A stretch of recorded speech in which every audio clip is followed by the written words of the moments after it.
De entrada me ha llamado mucho la atención la comunicación intensa que tiene con todos los colombianos, no solamente en la televisión, ojo, además, esto es muy importante, la televisión estatal no obliga a los demás medios a que sean cadena y se sumen.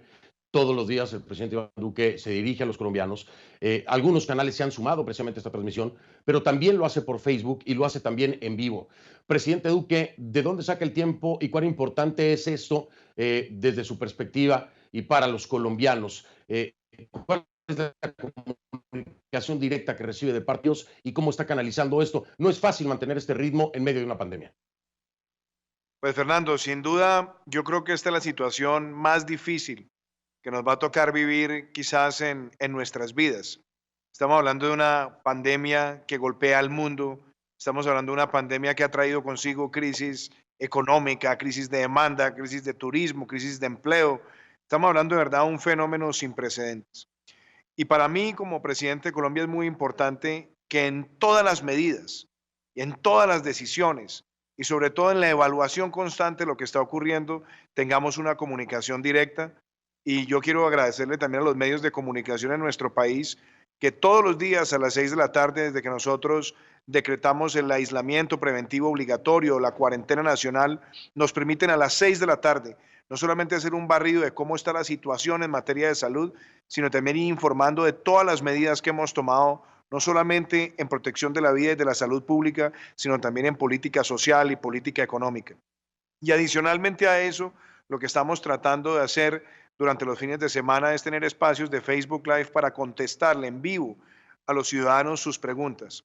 Y por supuesto también tratar de mantener muy temprano en las mañanas recorridos con los medios de comunicación radiales en el país, regionales y de alcance nacional, porque creemos que en este tipo de situaciones, donde el país necesita estar cohesionado y unido, que la información venga desde la cabeza del Estado es muy importante. Y yo creo también, Fernando, que es un ejercicio para que todo un país se sienta que ante una dificultad de esta naturaleza, aquí no hay espacio ni para divisiones, ni para vanidades, ni para protagonismos, sino para unirnos con un criterio y es que Colombia salga adelante. Presidente, le hago esta pregunta porque hacerlo, primero, es difícil, es decir, hay muchas cosas que atender en medio de una pandemia como presidente. Pero además hay una práctica de algunos que graban los mensajes. Usted podría grabar el mensaje diariamente con una actualización y punto y se acabó. ¿Por qué es tan importante hacerlo en vivo?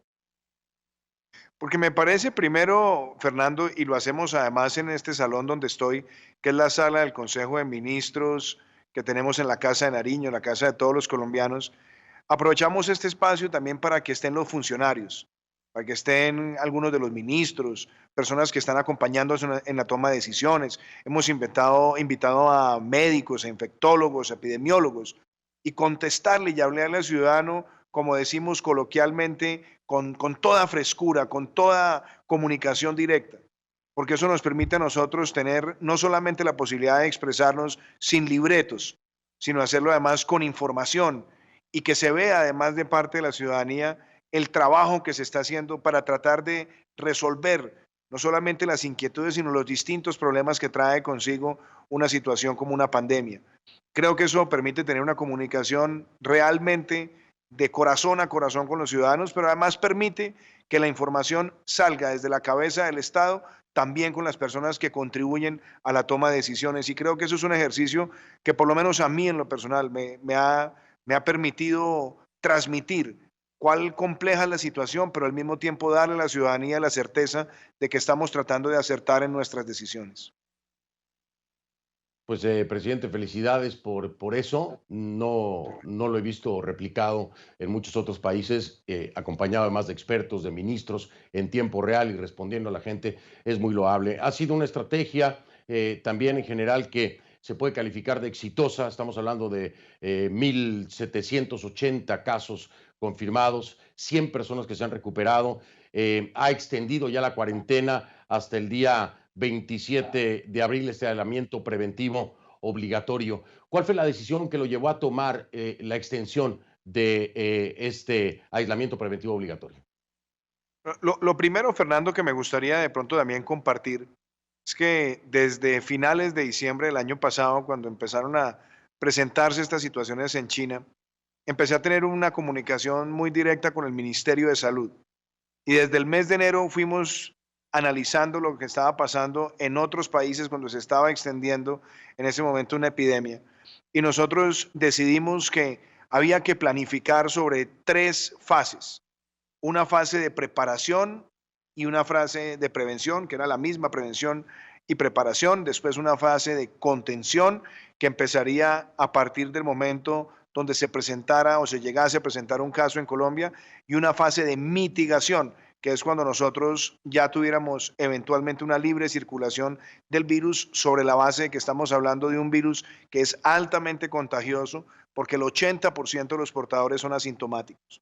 Entonces, en esa primera fase que fue de preparación, en esa fase lo que hicimos fue tomar medidas a partir de la política migratoria, donde empezamos a generar alertas, donde empezamos a hacer ruedas de prensa, donde empezamos a dar información de lo que era el coronavirus y también de los mecanismos de prevención. Y después nosotros teníamos claro que de presentarse un caso, teníamos que obrar con mucha velocidad. Y eso fue lo que nos llevó a partir del primer caso a ir tomando decisiones muy rápidas y drásticas que tenían que ver con el cierre de fronteras, que tenía que ver con la limitación de eventos, que tenía que ver con que no estuvieran abiertos bares, discotecas, lugares de aglomeración, que tenía que ver también con sacar a los jóvenes de las universidades y a los niños de los colegios para que estuvieran en sus casas y no fueran vectores de contagio, también que los adultos mayores de 70 años estuvieran en sus casas, y también viendo lo que era la curva epidemiológica, esa curva que puede tener un crecimiento exponencial. Nosotros decidimos tomar una decisión muy drástica por primera vez en nuestra historia, que es ese aislamiento preventivo obligatorio o cuarentena nacional, que la hicimos inicialmente hasta el día 13 de abril, es decir, a partir del día de ayer en 8 días. Pero después de analizar cómo se venía comportando la curva y donde estábamos viendo que estábamos por debajo de algunas de las expectativas y viendo que las próximas semanas iban a ser definitivas para aplanar esa curva, para salvar vidas, y viendo además que el desempeño que se está teniendo hasta ahora pues nos da una luz de esperanza, decidimos extenderla hasta el día 27 de abril. Y obviamente, Fernando, esa decisión, que es tan compleja desde el punto de vista social y desde el punto de vista económico, también la hemos ido acompañando de políticas sociales para proteger a las familias más pobres, más vulnerables, y hemos activado una red de giros directos a través de transferencias condicionadas, y la que empezamos hoy hacia los canales informales, que nos permite atender a cerca de 10 millones de hogares, 30 millones de colombianos, lanzar un programa de créditos a los pequeños negocios, a las micro, pequeñas y medianas empresas, que puede ser cercano al 6 o 7% del PIB, de manera que pudiéramos atravesar esta situación tan compleja, pero hacerlo sobre el criterio de la protección de la vida y de la salud. Y ahora también, cuando estamos en estas semanas que son tan importantes, también empezar a preparar al país sobre lo que debería ser una fase posterior, donde nosotros sigamos protegiendo la vida, protegiendo la salud, pero también vayamos entendiendo que este virus no se va a ir en 1 ni en 2 meses, y que muy seguramente va a estar en un periodo mucho más largo mientras aparece una vacuna, para que nosotros vayamos fortaleciendo las capacidades del sistema de salud, para que vayamos mejorando los sistemas de pruebas y, por supuesto, Fernando, que vayamos tomando decisiones que nos permitan recuperar también nuestra economía y sobre todo el tejido social y el tejido humano, pero hacerlo con nuevos protocolos de seguridad y protocolos también en materia de salud. Por supuesto, la vida como la conocíamos antes del coronavirus no va a ser igual, y como lo dice el presidente Duque, el coronavirus llegó para quedarse y estará ahí hasta que efectivamente haya una vacuna que nos pueda proteger a todos. Presidente, aquí hay algunas declaraciones que me gustaría escuchar su respuesta. Por ejemplo, el procurador Fernando Carrillo dice que las cifras que se conocen hoy de infectados no son reales y es necesario trabajar en las pruebas para tener un escenario claro. ¿Qué opina acerca de esto? ¿Está de acuerdo?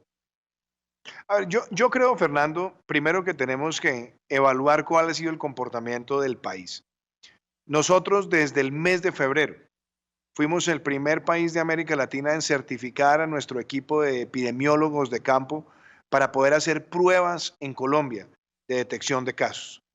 Hemos trabajado siempre de la mano de la Organización Panamericana de la Salud y de la Organización Mundial de la Salud. Y claro, nosotros hemos tenido un nivel de pruebas que hoy por hoy, cuando uno mira el número de pruebas por millón de habitantes, nosotros hoy podemos estar por encima de países como México, como Argentina, como Brasil, podemos estar por debajo de otros y hoy particularmente aumentamos nuestra capacidad de pruebas sustancialmente y la idea es ir aumentando esa capacidad. Ahora, si uno espera que todas las pruebas nos digan con certidumbre quién está contagiado en un país, pues sencillamente tendríamos que hacerle pruebas a todos los habitantes de un país. Lo que nos da a nosotros el número de pruebas, primero, es un patrón de comportamiento, una proyección. En Colombia hemos hecho más de 28.000 pruebas y tenemos una gran mayoría de personas, más de 26.000 personas que cuando se han hecho las pruebas ni siquiera han dado positivo, es decir, han dado negativo. Y cuando hemos encontrado los Ujú. positivos, hemos tomado también una política de trazabilidad que es importante. Pero hay otra cosa que es interesante, Fernando, cuando se analiza una pandemia, y es tristemente decirlo, también la pandemia se evalúa en función de la letalidad y de la mortalidad. Y nosotros Claro. podemos decir que afortunadamente hasta ahora, Fernando, hemos llevado una letalidad baja. Y cuando uno ve el número de muertos por Ujú. millón de habitantes comparados con otros países de América Latina, pues yo creo que el comportamiento Sí, de no. Colombia en este momento va en una buena tendencia. Esto no se trata de compararse, porque esto no es una competencia entre países, pero uno sí está mirando cómo se va comportando el sistema de salud, qué sectores son los más vulnerables, y nosotros no solamente tenemos una información que es pública y que es transparente, sino que adicionalmente, Fernando, desde hace más de 5 semanas teníamos ya lista una aplicación que se llama Coronap Colombia, donde está la información pública en tiempo real, se actualiza unificándose hacia el mediodía y nosotros buscamos que los ciudadanos tengan no solamente el conocimiento de qué está pasando, en qué municipios se están presentando los casos, sino que ahora también a quienes entran en la aplicación con sus códigos de seguridad y se sometan a una prueba, van a poder también recibir en esa seguridad con su código cuál es el resultado de esa prueba. Y nosotros, por supuesto, esperamos en las próximas Maravilloso. semanas seguir aumentando nuestra capacidad de pruebas para tener esa información certera. Claudia López, la alcaldesa de Bogotá, dijo recientemente, no podemos, refiriéndose a los venezolanos, por supuesto, que están en Colombia, no podemos pagar el arriendo, no se lo estamos pagando a los colombianos, menos a los venezolanos. Ya pagamos la comida, ya pagamos el nacimiento, ya pagamos el jardín, ya pagamos la escuela, ya damos empleo. Qué pena que lo único que no podemos cubrir es el arriendo. Y le pidió al gobierno nacional que proporcione más fondos. Presidente, ¿qué piensa acerca de esto? El comentario fue muy criticado, por supuesto. Hay quienes lo califican incluso como un comentario xenófobo. Pero ¿qué dice usted acerca de eso? Bueno, lo primero, Fernando, es que mi rol como presidente de la República no es entrar en controversias políticas con los gobernantes locales de mi país, sino tratar de buscar soluciones a todos los retos y a los problemas sociales que nosotros tenemos. Varias veces he tenido la oportunidad de hablar contigo sobre la crisis humanitaria, la crisis social que ha vivido Venezuela y que eso ha llevado a un éxodo sin precedentes, quizás a la crisis humanitaria y migratoria más grande que haya visto América Latina. Nosotros hemos recibido en Colombia cerca de 1.7 millones de hermanos y hermanas venezolanas que han huido de la dictadura, de la pobreza, tratando de buscar refugio en Colombia, como también lo han hecho otros países. Cuando nosotros miramos el número de migrantes que tenemos en Colombia, estamos hablando de casi un 3% de la población, una cifra muy similar a la que se presenta en Ecuador, a la que se presenta en Perú, a la que se presenta en Chile. Y nosotros hemos buscado todo tipo de herramientas de atención. ¿Eso qué quiere decir?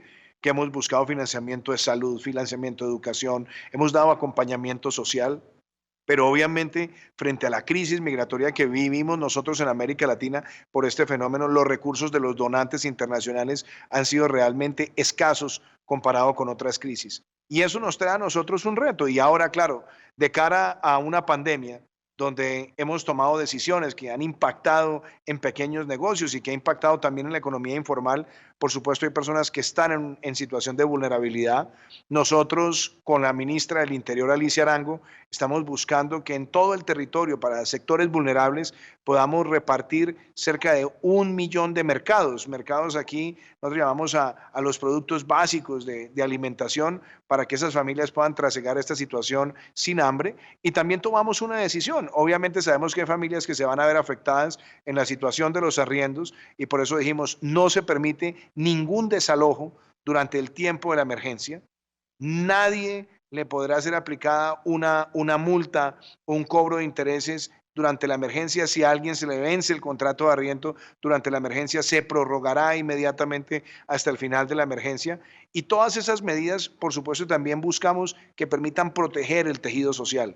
Pero ciertamente la responsabilidad de atender a estos migrantes es una responsabilidad compartida, es una responsabilidad que le hemos asumido gobierno nacional y también algunos gobernantes locales. Sabemos que trae un reto enorme, sobre todo cuando estamos atendiendo a la población colombiana, pero yo también en ese sentido vuelvo y expreso mi solidaridad con aquellas personas que han tenido que salir de Venezuela buscando un refugio.